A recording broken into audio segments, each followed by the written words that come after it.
We've all been there. You know there's a task that you need to get done. You know you could have woken up early and gone to the gym, or read a book, or meditated. And consistently, you keep procrastinating. Why? In this video, I'm going to cover the 9 reasons that people procrastinate and the 9 solutions that are proven to work to help you overcome them.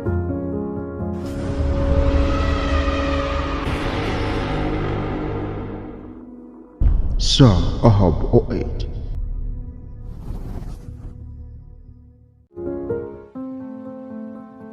The first one is you start your day by setting yourself up for failure and not success. Find the best way to start your day. For me, the first thing I do is fold my bed, meditate, and press play on my audiobook.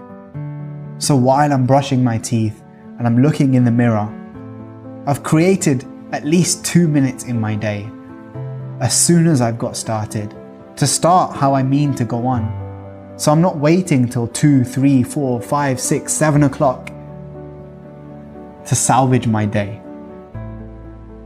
The second reason, you set yourself up to fail by not having a plan. Before you go to bed at night, the most important thing you can do is to have a plan. What are you doing tomorrow when you wake up? By not having a plan, what happens?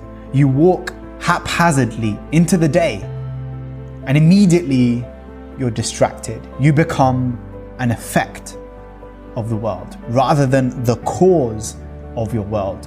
And there's all kinds of random factors that will affect you.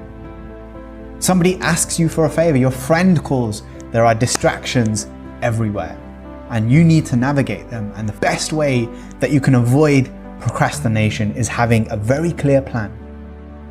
The third reason, and it links to the first, is you have a plan, but you don't schedule it. You're satisfied by it. You write your plan down and you're satisfied. You feel like you've already won, but you haven't decided where in your day, where in the white space of your calendar, you're going to get that done. You don't think through, how long is this going to take? And not only do you underestimate how long it's going to take, you don't commit. When you have the clarity of when it's going to happen, how it's going to happen, and why it's important to you, it's going to get done. But by leaving something to chance, by having some wriggle room, you're making it more likely that you're going to procrastinate. Leave no stone unturned, make it very clear. So all you have to do is step into your running shoes, open the door and go for the 2-mile run that you know you want to do.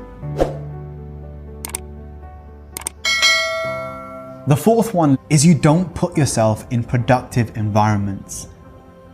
Be real. Are you going to get your book written? Are you going to get the assignment done by sitting in your pajamas again and working from home?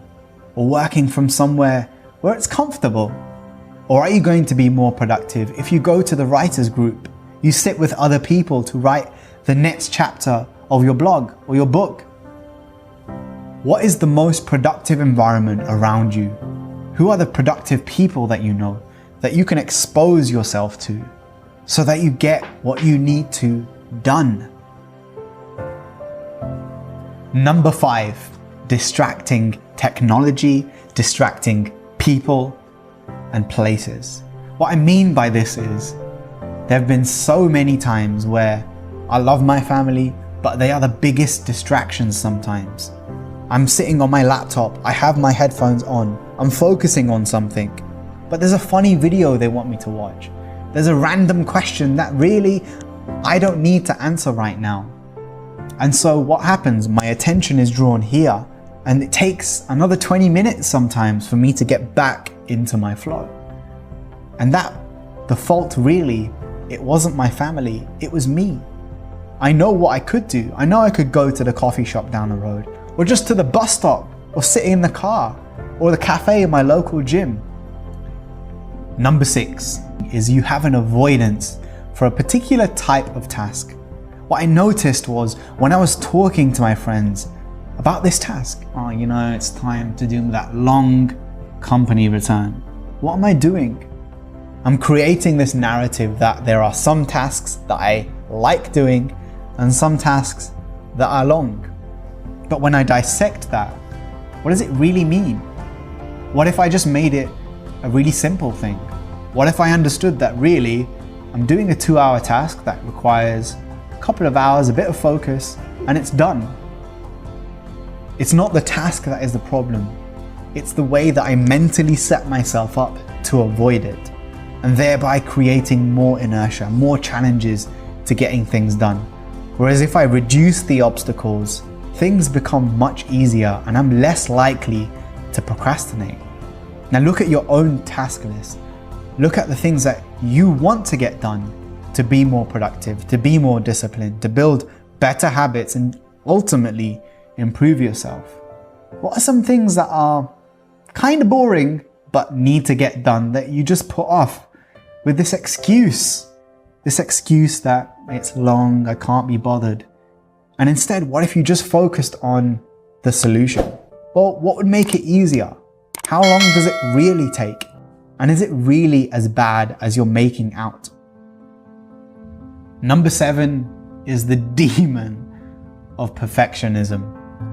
When it comes to making videos, when it comes to writing a funding application, when it comes to sending a message to the people I care about, there's so many times where perfectionism has got in the way. And I constantly remind myself, done is better than none. Complete is better than perfect. So take a look at the things you want to achieve, from the big goals right down to the tiny tasks. Where does perfectionism get in your way? And what if you stopped trying to be perfect and you started being consistent? You started focusing on ticking the checkbox, completing tasks, rather than trying to make them too perfect. Because at the end of the day, doing things to 70% but consistently and completely is better than 100% some of the time. Number 8, you don't see the point. You don't see the point in that task because somebody else has set it for you. Well, it's just what you've always done. Take a look at the task. Take a look at that item, the thing you want to get done, and ask yourself, why are you doing that? What's in it for you? And if it's something that isn't appealing straight away, the reason that you come up with, look deeper. Why am I avoiding this task that my colleague has set for me? Because I'm kind of annoyed that he didn't ask if I want to do this. And why am I annoyed about that? Because I didn't stand up for myself. I didn't communicate effectively. I'd love to help you out, but I have enough on my plate. So think through, why is it that you're engaging in this task? And what benefit, if not immediately clear, does it have for you? And the final one, you haven't prioritized things properly. I like to think of all the tasks that people set for me, and I set for myself, as belonging in 4 categories: urgent, very important, kind of important, and it can wait. The things that can wait, normally set by other people. Can you pick up some milk for me? Yeah, I can, but once I've completed the things that are important to me. The urgent things, I need to send an invoice to get paid. I need to pay someone in my company.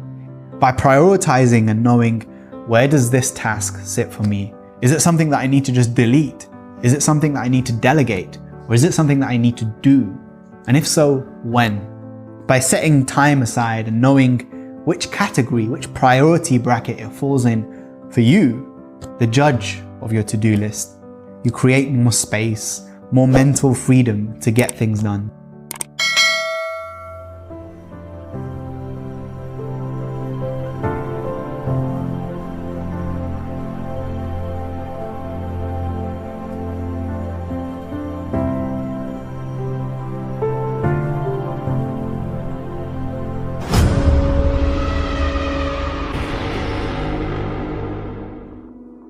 Sir Ahab 08